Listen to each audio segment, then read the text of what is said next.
ಬರ್ರಿ ಚೆನ್ನಾಗಿದೆ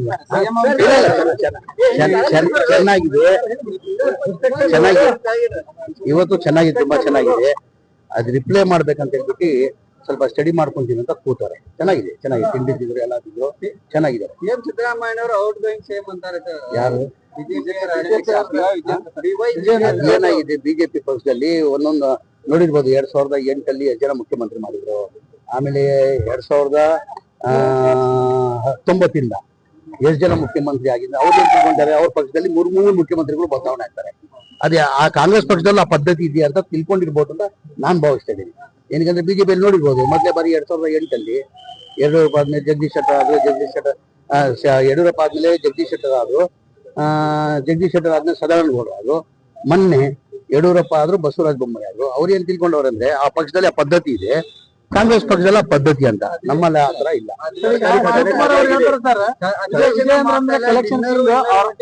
ಭಾಗಿಯಾಗಿದ್ದಾರೆ. ಈಗ ಬಿಜೆಪಿ ಅವ್ರಿಗೆ ಏನಾದ್ರು ಒಂದು ಹೇಳ್ಬೇಕು, ಹೇಳ್ತಾರೆ. ಏನಾದ್ರು ಒಂದು ಈಗ ಡಿನ್ನರ್ ಲಂಚ್ ಈಗ ನಾವು ಬೆಳಗಾಮಲ್ಲಿ ಸೆಷನ್ ಅಲ್ಲಿ ಇದ್ದೀವಿ. ಎಲ್ಲಾರು ಮುಂಚೆಯಿಂದ ಇವತ್ತಿಂದ ಇಲ್ಲ, ಎಲ್ಲಾರು ಒಬ್ಬೊಬ್ರು ಒಂದೊಂದ್ ದಿನ ಊಟ ಕೊಡ್ತಾರೆ, ಸಾಯಂಕಾಲ ಊಟ ಕೊಡ್ತಾರೆ. ಹಾಗಾಗಿ ಅದು ಮಾಮೂಲಿ ರೊಟೀನ್ ನಡೀತಾ ಇರೋದು. ರಾಜನ್ ಅವರೇ ಹೇಳ್ತಾರೆ ರಾಜಕೀಯ ಚರ್ಚೆ ಆಗತ್ತೆ, ಊಟ ಅಷ್ಟೇ ಮಾಡಕ್ಕಾಗಲ್ಲ, ರಾಜಕೀಯ ಚರ್ಚೆ ಆಗತ್ತೆ. ಹಾಗೆ ಆಗ್ತದೆ. ಕೂತ್ಕೊಂಡಾದ್ಮೇಲೆ ಬರೀ ಊಟ ಮಾಡ್ಕೊಂಡ್ ಬರ್ತೀವ. ಎಲ್ಲೋದ್ರು ರಾಜಕೀಯ ಚರ್ಚೆ ಆಗೇ ಆಗ್ತದೆ. ಅವರಪ್ಪ ಇಳಿಬೇಕಾದ್ರೆ ವಿಜೇಂದ್ರ ಕಾರಣ ಅಂತ DCM ಅವರು ಆರೋಪ ಮಾಡಿದ್ರು. ಯಾರು ಅಂದ್ರೆ ವಿಜೇಂದ್ರ ಅವರೇ ಆಗ್ಬೇಕಾದ್ರೆ ವಿಜೇಂದ್ರ ಅವರೇ ಕಾರಣ. ಅದಕ್ಕೆ ನಾನು ಏನ್ ಹೇಳಲ್ಲ.